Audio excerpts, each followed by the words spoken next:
What's up everyone, John from ARTV. It's time for a 4-in-1 Patreon supported album review session. That's right, 4 different albums today, all supported by my patrons. I've got them for 4 different people, 4 different albums, and we're talking about the likes of Saint Motel, Saintmotelivision, Alkaline trios from here to Infirmary, Ninja Sex Party's Under the Covers album, and of course, how could I forget, Fall Out Boy's Evening Out with Your Girlfriend. If you would like to get in on the fun and at the same time help out me doing everything ARTV and beyond ARTV as well, it is greatly appreciated. Click the top link in the description down below to head over to my Patreon page. Now, with this video, instead of just putting out 4 different videos where I feel like people maybe wouldn't watch them as much, especially since some of these are like older releases and that sort of thing, I've combined them all in the hopes that you guys will check out this video,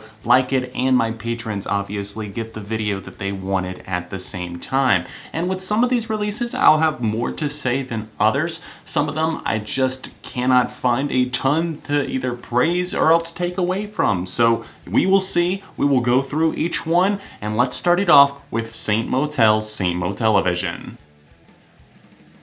I actually listened to this album, I think, one time all the way through whenever it came out last October, but Saint Motel are kind of an indie pop alternative act that have gotten a big break by getting played a lot on Alt Nation. You may have heard their song My Type. I know I could not get that out of my head for the longest time, and then I heard their new single Move, saved it to Spotify, but for some reason just did not have time for the album. It slipped through the cracks. Thank you so much to my Patreon supporter Jacob that brought it back to my attention, requested that for a review, and here we are today. Let's talk about it briefly. I think this is a very, very hooky record. They do a great job of fusing like older styles of music from like the 80s, maybe almost like some synth pop, new wave type stuff with modern alternative music, and I think that that comes out best in some of the tracks like Getaway, where the hook is big, it is massive, and it roars right in your face, and then those synths and the guitars, the way that they mesh together, it just sounds perfect. Move was the big single off of this thing,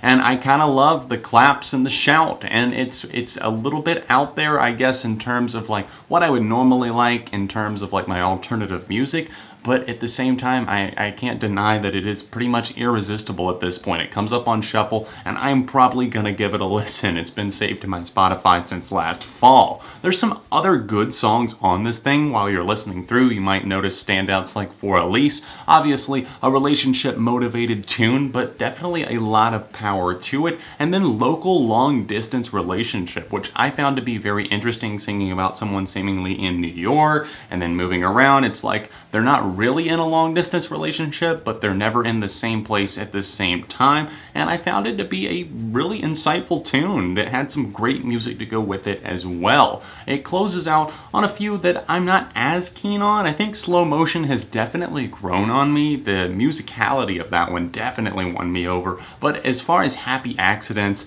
and a couple of the other tracks just in the middle of the track listing like Sweet Talk and You Can Be You, I found them to be just a bit too cliche for my taste, but at the same time, this record does have a lot of strengths. I have to mention Born Again as well. I thought that that one was kind of an interesting spin, I guess, on like, you know, the whole religious thing of being born again. It's something that is in the Christian faith, something I'm definitely familiar with, and it seems like he put a spin on it to be like, you know, like this new relationship or this new love or something is making him feel like he's been born again. Saint Motel did a great job. Their chemistry is definitely seen as a band, and while it's not my favorite thing in the world, I saved a few of the tracks to Spotify, 3.5 out of 5.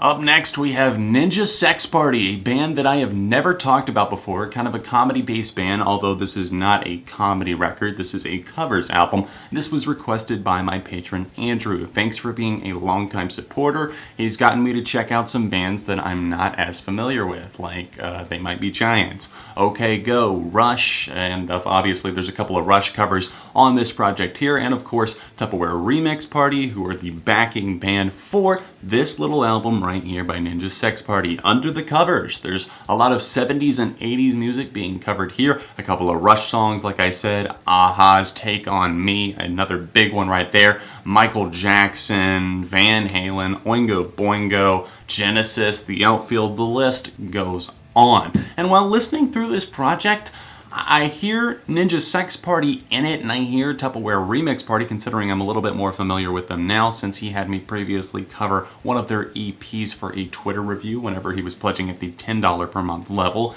And I see them, they definitely have a groove and kind of a distinct sound, but I feel like some of that gets stripped away here as they take a more serious approach. I did check out some of their more comedic music. Obviously, that's what they're mainly known for. You might know them from Game Grumps. I believe one of the guys is one of the hosts on there. Even though I don't watch them, I actually looked into that a little bit before recording this part of the review. And I find them to be serviceable here on this covers album. I feel like they're, I guess, doing them justice, but I really don't feel like they added a ton of distinct personality to it. And I don't know if maybe that's not what they were going for. The intention was just to give something to the fans that was a different side of them, a different piece of them that we hadn't seen before, but listening to their comedic music and songs like 6969 and putting that up against stuff like Everybody Wants to Rule the World by Tears for Fears, their cover of that, it just seems like they're more cruising and going with the grooves of the original song rather than mixing anything up. It's like they're not ruffling any feathers with this covers EP. And while I enjoy listening through it, it's like, I don't know, I almost feel like I could just listen to the original and it would be better for me, because it's not one of those things where I feel like there's a ton of spirit behind it. Now, I really do enjoy the Jump cover on here. Originally by Van Halen, a song that most of you probably know. If you don't, definitely look it up. I feel like moments like that, and then one of their other Rush covers from Madrigal, I really feel like that's where the flavor starts coming in, because I hear more of that backing bass and in the vocal fluctuations and that sort of thing. I like how they approach this one. It's different, it's unique, it's a different twist, and obviously the drumming is no Neil Peart, but at the same time, I'm okay with it. I think Madrigal is probably one of my favorite songs on this covers EP here. Jump is fantastic, brings a lot of energy. It just seems more up their alley, I suppose. But I can't deny that I think Take On Me sounds good. I'm a huge fan of the original song by a-ha, and he definitely hits those high notes here. So kudos to Ninja Sex Party for trying something new here. They tried everything from Pink Floyd, like Wish You Were Here, which was an odd close, I think, to this covers EP, but I appreciate that they tried a little bit of everything from the 70s and 80s. The Last Unicorn was definitely an interesting piece here. I think that was one of the better covers on this thing, but then you've got some ones that just seemed more serviceable, like I said, like the Genesis cover and even the Rush cover, the first one, Subdivision. So overall, for this covers EP here, I'm going to have to go with a light 3 because I think it's enjoyable, but I just don't think a ton of it stands out. Thanks again, Andrew, for pledging, and I hope you enjoyed the review of this covers album. What a throwback we have on our hands here, ladies and gentlemen. Thanks to my patron Jacob, we have a review of Fall Out Boy's Evening Out with Your Girlfriend. This is something that came out in 2002 as now a mini LP, I believe, as it's referred to. Not technically their debut album. Fall Out Boy have just disowned it because Uprising Records, their first ever label, put this out against their wishes. And Fall Out Boy have called this album garbage. They don't like this thing. They re-recorded one song from this that made it onto their official debut album, Take This to Your Grave, and that was track 2, Calm Before the Storm. I spent some time listening to this. I had to listen on YouTube because it's not on Spotify or Apple Music, and I don't own a CD copy of it or anything like that. So it's one of those things where I spent some time, and I apologize to Jacob for taking a little bit with this, but it worked out that I could do it in a review setting like this because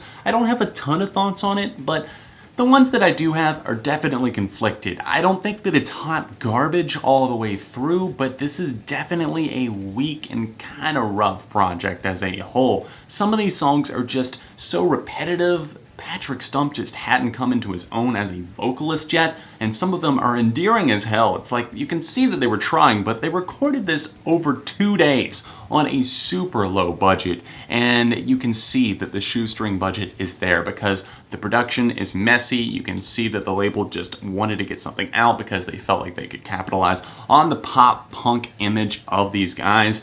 Even the album cover for this feels rushed and kind of weak. It's them sitting with the original members of Fall Out Boy. Andy Hurley is not even anywhere to be seen yet because he didn't join up until 2003. This was 2002, and I think this released in early 2003, and it was just, like I said, against their will. They didn't want this out in the world. So what does this music sound like? Well, obviously it definitely is in the pop punk vein, but it's one of those things where it just gets kind of grating because they do the same types of things, the guitar maneuvers, the vocal approaches on some of these things, and some of them are so like weak, I feel like, lyrically. Patrick Stump was writing a lot of the songs at this point, and you can definitely tell that they didn't have much experience. Up to this point, they had only released that split EP, which is, again, very rare, and I believe the tracks that were from that were, if I'm not mistaken, I believe it was Moving Pictures, and then was it Growing Up, and then Switchblades and Infidelity, if I'm not mistaken, that actually appeared on the original EP. And those are some of the better songs here. Those are the ones that kind of stand out to me, although Switchblades and Infidelity does get a bit tedious for me, a little bit monotonous and repetitive as it goes on.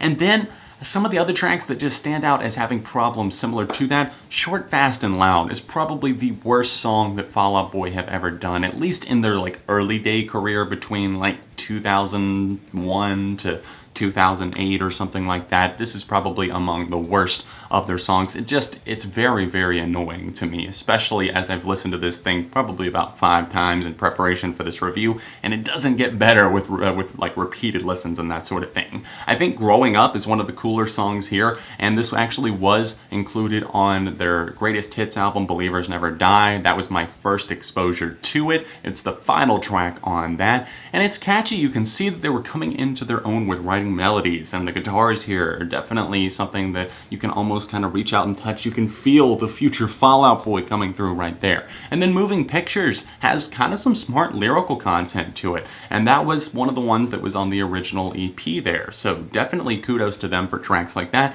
Even Calm Before the Storm, I like the re-recorded version, but this was serviceable enough, I suppose, for what they were doing at the time. It's kicked off on this little mini album by Honorable Mention, and I think that kind of capitalizes and shows us exactly what's to come here in terms of like some of the album's woes, some of the production flaws, and you can't really fault Fall Out Boy for it though, because they didn't want this to be out in the world. They wanted more time, they wanted more of a budget obviously, but that just didn't work out, and it's not like they really had the budget on Take This to Your Grave, but they did it. They crashed on couches, they did what they had to do to get that album out, and they should be proud of that one. That's a great official debut album. But as far as listening through this project, I just feel like there's a lot of cliches on display, some things where they just tried to, I think, write about like what they were doing and saw around them, like the world's not waiting for 5 tired boys in a broken down van. I don't know how good the commentary played out for them, but like I said, I can't really fault them all too much for this release because they didn't want it out in the world. So for me, I'm going to have to give this a 2 out of 5. There's really not that much here that I enjoy all that much other than the tracks that I mentioned. Last but certainly not least, probably my favorite out of the whole bunch, we have the third studio album that came out in 2001, From Here to Infirmary by Alkaline Trio, a punk rock band that have been at it since the 90s, still killing it on a hiatus right now as Matt Skiba is in Blink-182. This Patreon request was for my patron, Wesley. Thank you so much for upping your pledge to the $20 per month level, and keep in mind guys, if you do want to see me review something like this, or possibly do an episode of 7 on Sunday, or a top 10 countdown, you can find out more by clicking that link in the description. So, Alkaline Trio have been a band that I've loved over time, but haven't been super familiar with, but this was an album that stuck out to me in their discography. It seems to be kind of like a turning point, like they reached a fork in the roads on this album, and they took more of a direct approach. I mean, it's definitely rooted in punk rock, but I think that it's a little bit more easily easily accessible than maybe like their debut album, Goddammit, or their follow-up, or maybe even some of their other releases that were a little bit more poppy. I think this is just Alkaline Trio at their best. And not to knock their 2 original albums, because there's a ton of great material there. It's just, for me, this is the one I think in their whole discography, at least one of the ones that I vibe with the most. From its opening track and one of the singles, Private Eye, I love the melodies and the cadences from Matt Skiba. It's infectious, and it really just shows you this new side of them that I think, like I said, kind of opens it up to be a little bit more user-friendly. And it's followed by an underrated gem, Mr. Chainsaw. The whole song here is crafted so perfectly. It goes down smooth, but it still kind of has that rock hard-hitting edge to it, and I love that about it. Its closing track is fantastic. I got a taste of you, threw up all night. I've always loved that line on the track Crawl. It's got a great catchy hook to it, and I think they kind of built a lot of the songs around that. There's standout guitar and bass work here. Some of the drumming on these tracks, like Stupid Kid, Take Lots with Alcohol, another one of my absolute favorites there. I'm seeing sarcasm and a lot of wit coming through in the lyrical content, and I like that about Alkaline Trio. Not just commentary, not just your typical punk rock stuff, but they branch out into other things as well. And I've always not only admired Matt Skiba, but I really like the other musicians in the band as well. Obviously, they've moved on to a new drummer at this point, but you've got Daniel, I hope I'm pronouncing his last name right, Andriano. That sounds right. Yeah, you've got him doing some of the backing vocals, leads in a few places, and I really like that. They have a great chemistry to them, and it works out well for Alkaline Trio. They're one of those bands that have never been super successful, but they have a cult following. This was actually their first album to chart on the Billboard Albums chart. It charted on the 200 chart at number 199. It had 2 singles from it, Stupid Kid and Private Eye, both great songs, a lot of fun. I see some others that maybe I would have been like, that could have worked as a single for them as well. And I actually first got exposed to them by playing, I believe it was one of the Burnout games, and I heard one of their songs, I believe, I can't remember even what it was at this point. If you know, let me know in the comments. Like, I think it was like Burnout 3 or else Burnout Revenge or something like that, and one of their songs was featured on the soundtrack, and it made me want to check out more. And then I didn't really do that until 2008. I was at the beach and I heard one of their songs on MTV2, and that was Help Me, and I know that's off of their album Agony and Irony that divided some fans. I really like that record, but I know how some people feel about it. It's a little bit too pop for them, but I love that song. It made me check out more, so I'm indebted to it, and I like that album. I love this album for the most part. There's a few that I don't care for quite as much, but there's definitely some great ones here. As far as like what I don't care for quite as much, I think Trucks and Trains, Steamer Trunk are a couple that I don't come back to, I guess, as much. I could find them to be a little bit more skippable. And then in that kind of time period in the second half of the record, I really do feel like there's a couple of standout moments, like You're Dead, for example. That one has kind of a clear message to it, but I really enjoy it. I vibe with the instrumental a whole lot, and I think overall on this record, if you've heard some Alkaline Trio stuff, if you're looking for a good starting point, this could be it for you. Start here, check it out, see what you think. Maybe you'll like to hear more from Alkaline Trio in the future. Hopefully they will do another album at some point. Their last one, My Shame Is True, came out in 2013, and if you would like to see my review of that, search it up on the channel. Thank you so much to all the Patreon supporters today. Everybody who requested reviews, everybody was pledging at the $20 or more per month level to get this video made on the main channel or also on Beyond ARTV. You can click the annotation in just a second on the end slate if you would like to check out my Patreon and see what cool rewards I've got going on over there. There's the link floating right here for my Patreon. If you would like to see my last Patreon supported video, you can click right here, or a recent review that I did on the channel, you can click right here. All of my social media can be found in the description. Thank you once again to all the patrons, and I'll see you guys very soon right here on ARTV.